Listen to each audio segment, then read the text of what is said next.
Congratulations on a historic victory, the first fighter to defend titles in 2 weight classes. What does that mean to you? It means everything. You know, I've told you guys for a very long time that I wanted to be remembered when I left the sport. I think when you get into doing things that have never been done before, that ensures that I will always be thought of when you think about the greatest fighters of all time. It's truly, truly amazing. And then to do it in Madison Square Garden, it was just insane. And it seems you had a bit of an accident this morning, correct? You hurt yourself? I hurt myself this morning bad. And look, sometimes I go into the octagon and I hear it in the build-up, like, when is this guy going to get old? You know, it could happen overnight. I thought it happened this morning. I sneezed. And I slipped my back out, guys. I was hurting bad. Like, seriously, we got some pictures that we may release later in the week, but like I sneezed, and because I sneezed, my back slipped out, and I went to try to do my morning run, and it wasn't happening. I went back in the UFC. You know, they have the Performance Institute. They travel with us now. So Heather Linden and Clint Wattenberg, they came over with the massage table, with the stem machine, with all kinds of stuff to try to help me release my back. And then at around 1 o'clock, it was to the point that I was still kind of singed over and leaning, that Bob Cook was all, if you don't get better, then we're going to have to make a decision on whether or not you're going to fight. So it was real close. I said, just let me take a nap. I said, if you let me take a nap, I'll see if I feel better. And I woke up and went for a walk, and when I went for a walk and got active, my back started to release a little bit. It was very scary, because I really had no idea how we were going to explain that one. Like, I mean, I was like, I don't know how we're going to explain this. Like, that I sneezed and hurt my back. That's getting old. That's what that is. Right, and so your performance wouldn't have shown it. Did you feel, you know, as good as you could have in the octagon against Derek? Well, once I started feeling better, I just really, like, kind of turned up the feeling better. I mean, sometimes you can almost mentally make yourself feel better. Like, but again, this is three-week training camp, and generally when I'm in fight camp, at about 3 weeks, my back does kind of go bad, and then I have to take a few days off to recover. But I usually have 5 weeks left of training. Just so happened that it happened on the day of the fight. But once I got into the octagon, we had a real focus of being very bundled up and just really hot. Once I got warm, I mean, my locker room the temperature was at about 85 degrees, because once I got warm, I needed to stay warm. I was wearing old busted up sweatpants, Oklahoma State wrestling sweat top, because I needed to make sure that once I got hot and I got sweating, I didn't cool down. Because when your back's bothering you, when you cool down, it's over. Like, you are done for the rest of the afternoon. It would have been unfortunate if I was done for the rest of the night. Yeah, that's crazy. So going forward from here, it seems like the Brock Lesnar fight is next. The UFC just announced its schedule for next year. There's UFC 235, which is beginning of March, 2 weeks before your birthday. Dana said he wants you to take some time off after taking this fight. So does that seem like that could be the last one, the farewell fight? Yep, that could be the retirement fight for old DC. That's crazy, right? When you start to think about it. You know, talk about having an opportunity to go out on an all-time high. You know, headlining in Vegas against Brock Lesnar. Before I turned 40, 2 weeks before my birthday, have my biggest fight. Yeah, it's crazy. But I'm glad that he wants me to take some time, because I stepped up on short notice. And honestly, I've fought 3 times this year with 3 finishes. 3 championship fights, 3 finishes. You know, I've had a big year, probably one of my more active years that I've had in a long time, and it just feels good to get my hand raised. And it looks like March 3rd, is it the 3rd, 4th? March 2nd? Yeah, so March 2nd, 2019 could be the last time you guys see me fight in the octagon. Well, that's sad to hear, but in terms of the actual fight against Brock himself, how do you see this thing going? I mean, is this a guy that can test you, or do you see yourself being very dominant against him like you have in some of, you know, majority of your fights? I think he can test me. I mean, he's a big, strong guy, and his wrestling kind of cancels out my biggest advantage over most people. This guy's an NCAA wrestling champ. He's the 4-time All-American, was second as a junior, 2-time junior college national champion. I mean, Brock is a beast, man. I know I talk a lot of trash about him, but he is a real-life beast, and he's a guy that is going to really push me, and I'm excited about it. Could you imagine a visual? I mean, me standing across the octagon from Brock Lesnar? It's going to be insane, but it's also going to be fun, and it's another opportunity for me to test myself in the octagon, because that's what I'm doing. You know, right now it's about testing. Fighting these bigger guys is always a test. I just want to talk about the fight. You, in the post-fight interview, you talked about getting caught and that you were blinking for about 30 seconds. Yeah. Can you talk about that exchange? I don't know what happened exactly. I think when I picked his leg up, he punched me. Now, I did that with Rumble, and Rumble hit hard, but not like this dude. When this dude hit me, I was like, holy smokes. I don't know if he just threw it as hard as he possibly could or what, but it was powerful. I was like, wow, Derek Lewis is really powerful. I was like, I need to stay on this dude's legs. So I just kept wrestling. I mean, I just kept wrestling. My boys at Gilroy would be proud. They'll be proud. You know, all my little wrestlers will be proud about Coach going out there securing some takedowns. First takedown, I got him with that inside trip. Second one was a single leg, ran the pipe. Third one was I shelved his leg up and threw him down. And the last one, I actually got a front headlock to an ankle pick, which is something you don't generally get in fights, but he had kind of gotten lost. You know, we like to say lost in the sauce. You know, you give him so many things that they can't keep up. Because in fighting, a lot of guys have good baseline defense. So you just keep throwing things at them until something sticks at the wall. Keep throwing at the wall, something will stick. That ankle pick knocked him back, and he kind of looked like, again, I'm on my back again. You know, and then Coach Leandro said, KC control. It's a system that we've worked for a long time, checkmate. And when he did it, I covered the legs, and he turned back to his knees and just presented his neck. I mean, he's the first guy, though, that when I've got him in half guard, I start to punch him, and he turns to his knees, and I catch the inside wrist. I love to do that. That's like my favorite position, grabbing the inside wrist and just starting to let go with the other hand. He still got up. That's how strong this dude was. And I was holding his wrist, and he still got to his feet. It was crazy. I thought about just letting him go and trying to kick him in the head, but the danger in that was that I might have to stand up with him again. So I'd rather just grab his leg. One last question about the fight. You know, did anything surprise you in how he approached it? I know he threw a couple switch kicks, you know, a few front leg kicks. Anything surprise you, or was that in the game plan? That's what we expected. I mean, he's always done that. You know, it's a lot of big actions with Derek Lewis. It's not like you can watch guys, like you watch a guy that's throwing everything, but he's not necessarily throwing everything with 100% power. Like I don't. I kind of throw things to set and get to the shot that I think is going to be super meaningful. But Derek doesn't do that. Like those big jumping kicks and those big huge actions that he does is just him. So I expected it. That one leg kick he threw in the first round, I kind of turned to check it, but I didn't get my shin all the way forward. So I took it on like the outside of my leg. My leg's a bit swollen now from one kick. It's crazy. Champ over here, congrats on your performance tonight. Thank you, sir. Where do you rate Derek as opposed to some of your other opponents that you faced this year, especially going up against Stipe? You know, he's not as good as Stipe. Obviously, Stipe's the most successful heavyweight champion we've ever had. You know, he's a tremendous fighter, and he's really good. Derek is a specialist.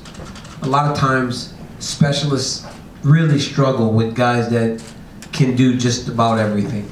Because the reality of the situation is, if I was forced to stand with him, I would have, you know, but he did not have the same option as me when it came to the grappling, right?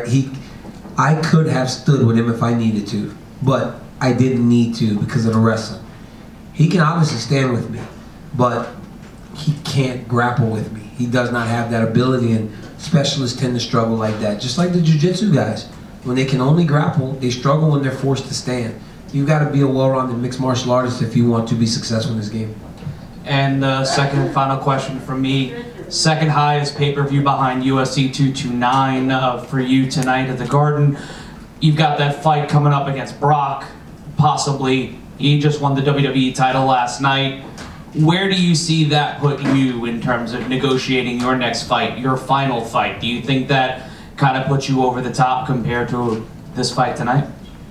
I don't understand what you just said. I'm sorry. How would you know how the pay-per-views did? No, it's a great gate of the year. The gate. Yeah. Okay, yeah. Hey, so here's the deal with the gate, right? When we got announced for this fight, the arena was still pretty empty. I mean, honestly, and they had some good fights on this card, you know. So I think that is a testament to maybe what Derek had gained in terms of his following. Or I've always had full arenas, you know, whether they're booing me or cheering me. I've always had full arenas, which is a really good thing, you know. Buffalo last year was filled to the brim when I fought against Anthony Johnson. Obviously, when Jones and I fight, it's always full. Gustafson in Houston, full. Like every time I fight, it's full. My next fight, when it comes to Lesnar, I gotta be honest with you guys. Like when it comes to negotiating, like I kind of just ask and they just kind of do it. Like it's really not like me going, I want $3 million, and they go, no. It's almost like, oh, okay, you kind of deserve it. And they just kind of been doing it. Like it's just like when you do things the right way, they kind of they respect that. And Dana White's that type of guy. You know, he really does take care of me in a lot of different ways. And they said it was the second highest commercial pay-per-views of the year, so bars and everything behind 229. I don't even know what that means. So the sales in bars and like. Oh, that's good. That means I'm going to be getting the check. What happened to UFC 226? It's supposed to be the super fight. God dang, man. Stipe. I'm not taking no fault. I'm not taking no fault. Stipe. I'm not taking no fault. DC. So this is the book is closed on 205 pounds now. Is that correct? You know, so here's the thing, Marundi. Here's the thing. You know my actual name. Yeah, Ramundi. Ramundi. Yes, I do know your name's Ramundi. But one time he did a pre-fight show and he might have picked me to lose, so I've been calling him Marundi from that day forward. But we've really. That's 4 years ago. 4 years ago, I've been calling him Marundi. But we have squashed our beef. We had Brazilian candy the other day together. It was awesome. Brigadeiro. Brigadeiro. There you go, and it was really good. What was the question? Light heavyweight, the book is closed on the division for you? Okay, so today I weighed 247. Yesterday I weighed 251. So maybe I should have not had breakfast before weigh-ins. But I cut from this weight to 205. Like there's no difference in what I weigh today as to what I weigh when I fight 205. Last Thanksgiving, got a little crazy. And I got this scale in my house, which I swear that's heavy, but I don't think it is. And I got all my clothes. You know when you're scared to get on the scale because you're like, I'm gonna wear my clothes to try to lie to myself and say I got 10 pounds of clothes on? And it said I weighed 260 pounds the day after Thanksgiving. And I weighed in at 205 on January 19th to fight Vulcan. So I mean, I know how to I'll go cut the weight if I have to. But that won't happen for anyone. That'll only happen if Lesnar isn't available and then I get to fight Jones. It's the only way. The reason I asked is I asked Jones about this yesterday at the press conference, and he doesn't seem too keen on giving you a shot at 205 or heavyweight.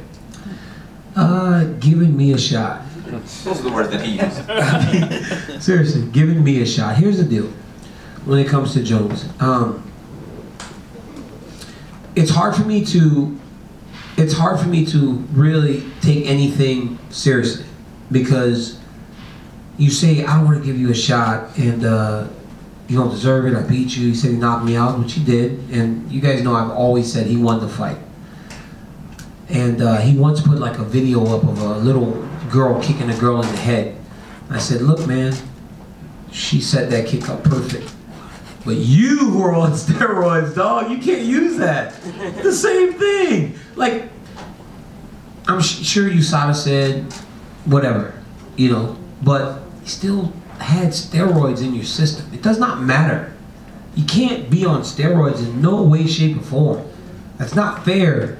So for him to say, I don't think he deserves a title shot, or I'm not going to grant him, who are you to grant me anything? I'm the guy that's been here this whole time. 3 years I've been the light heavyweight champion because this dude can't stay out of trouble. That dude actually got in so much shit that they just said, here, DC, you can have the belt back last year after he knocked me out. Like, seriously.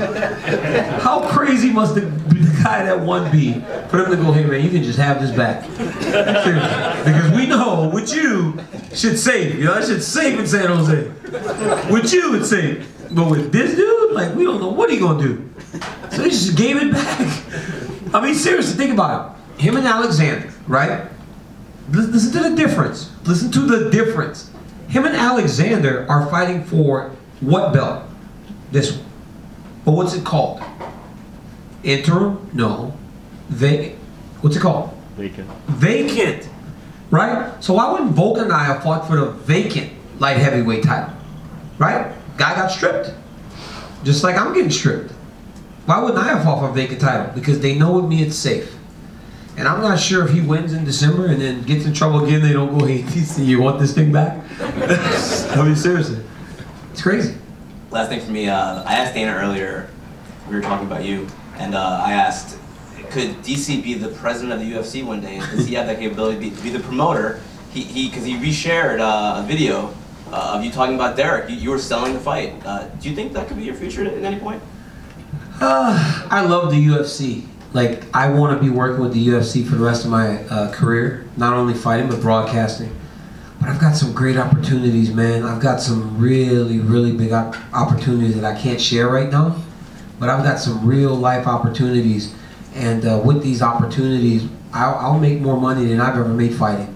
So you do things the right way and you educate yourself to try to present yourself in the right light. So many things are gonna come your way. So I've got some real life opportunities coming my way that I can't even share. That's outside of the WWE. So I've got some big things coming that I will probably be able to have to focus on. So I don't know if I can be the president. Movies, but TV? How cool? It's not movies. I don't want to do movies. I don't like it too much. But it's just more TV stuff. But it's gonna be big TV stuff, and you guys will be excited when it happens. So I have a few things. First thing, regarding the punch that hit you in the eye, we had asked Derek, you know, what did you hit him with? And he said he didn't feel anything. So it really does hit hard. Are you sure that was in the clinch? Was it somewhere else? Well, I know I got punched. He punched me. Maybe he didn't feel me punching him, but I know he punched me and he kicked me. But it was a punch. Yeah, when I had his leg up on my shoulder, I think he just kind of reached back and punched me. I mean, you guys saw the fight. I was in there. I don't know what the hell was going on. I was trying to just survive. It seemed like it was actually a fairly, aside from the standing exchanges, which, you know, you could try and take your head off at any point, you had most of the control on the ground. He got up a few times, but you knew where it was going to play out. Was that any harder than the struggle you had getting your warm-up shirt off before walking into the ring? It was a lot harder, man. Don't be disrespecting Derek. He did a good job. Look. No, I meant the struggle with the shirt was pretty hard. Oh my God, Bob tried to kill me. I said, Bob, zipper. I was like, zipper. Then he takes off the overshirt and then still tries to pull the shit off with the zipper again. I go, Bob, zipper. This is embarrassing because I was in the back, right? Like, and I'm thinking about my back and everything else. I'm like, oh man, this is a horrible way to start the day. And then we've been pretty seamless with that whole deal. I mean, I don't even take my shirt off. I just reach over to Bob knowing Bob's going to pull my shirt off and then give me my mouth guard in the same order every time. Today he hands me the mouth guard first and then tries to strangle me with the damn shirt. You should have heard me like under the shirt going, zipper. Trying not to say it too loud so the cameras didn't pick it up. I was like, zipper, dude, seriously, what are you doing? God damn, Bob. He was nervous. He was scared of the black beast. And the final question is, you said you would only go down to 205 Jones. What happens if Gustafsson wins and Lesnar doesn't make it, maybe? Then I guess I'm fighting Stipe again, I guess. It's not happening for anybody but Jones, regardless. I mean, yeah, at 205? Yeah. Yeah, for sure. It's the only one. But if Lesnar can't fight and Jones loses, I'll fight Stipe. If it's not Lesnar heavyweight, it'll be Stipe. Like, he deserves a rematch. I mean, I never said he didn't, and I've always said it'll be him if not Lesnar. I just didn't want to fight him on 3 weeks' notice. I mean, you gotta understand that. Like, I didn't. We wouldn't put our best product out there if it was him and I on 3 weeks. So It's better to have a full camp if we do it again. DC, to your right. How you doing? Sort of a broader question, but it's just kind of remarkable. We're living in an age where a lot of UFC stars are like trying to get ahead by pushing back against the promotion at times, sometimes successfully, sometimes not. You don't ever seem to do that. You actually seem to work with them in tandem, and I mean, it's just sort of remarkable. Like, is there a lesson to infer from that? Yeah, I mean, it's that conflict doesn't always work, right? Conflict doesn't always work. No, there have been times where I've been pissed off. Like, I'm not gonna sit here and pretend I got pissed off when Jones got reinstated. And they tried to call me, and I wasn't very nice in the conversations that we had with them or USADA. I mean, there have been times where we haven't agreed on things. It's just that after I talk, most times with Dana, you know, we sit down and we talk about things and we hash it out, and it works. It just kind of works. Like, I'm not a young guy. You know, I'm an older guy that understands that it's usually better to try to resolve things than to continue on the path of just being just in conflict. So it just works. And honestly, if you're looking at the guys that have benefited from the issues with the company, and then you watch the guy that hasn't, it seems to work. I make a ton of money every time I fight. Every time I fight, I make a ton of money. And when I don't make a ton of money fighting, I'm making a ton of money calling fights or doing something else for the UFC. It works. There's no reason to. I mean, it just closes so many doors, because then you become hard to work with. It's like any other job, and I'm not sitting here like saying I don't have my issues, because I do, and I'm very vocal about my issues. They're just not public. As I don't talk about the arguments I have with my wife or with my parents or anybody, I don't need to talk about the issues I have with the UFC. I did that post about USADA, and that was bad. Like, USADA was like trying to figure out what the hell I was doing. They're like, yo man, you when you say things, it does have value. So when you're doing this, it's a problem. And then I spoke to them and the UFC and everybody, and we kind of understood. I made two people that I like a lot. The lady that tested me in San Jose, I've been tested more than anybody. And because of all the things I said, they were at the gym one day to test me, and they were just like nervous. They're usually so warm and like engaging to me. They were both just kind of sitting in the corner, almost not sure of how I would treat them, because I was so openly negative towards the company that they work for. And I told them, like, I'm over that, you know. I was mad a few weeks ago. I'm fine. I get over things quick. Last question. DC, you mentioned you and Brock obviously communicate and text each other. Have you gotten a text from him after this fight? I'm sure you watched it wherever he is in the world right now. I don't know. I haven't checked my phone. You know, winning fights is great, but like going through your messages afterwards is the worst. It literally takes hours, because everybody seems to text you, and then they get mad at you like, hey man, I called you. I'm like, of course you did. Everybody did. It's like, how am I supposed to answer the phone for every single person? Why didn't you text me back? I'm like, and initially I didn't take that scene thing off of my phone, so they would look at when I saw their messages. Thank God for Danny Rubenstein. He told me how to take it off. Like, they would see scene, and I'd be like, I know you saw it. I'm like, no I didn't. They're like, dude, screen grab. Like, you saw my text, and I'm just like, I'm dead silent. Because if you answer, then it starts a conversation. Now you've got hundreds of people trying to have a conversation with you. It's impossible. So I haven't checked it yet. But if there is a text from Brock, I'll probably respond to him and tell him to kick his ass. Thank you guys so much. I appreciate it. As always. Picture.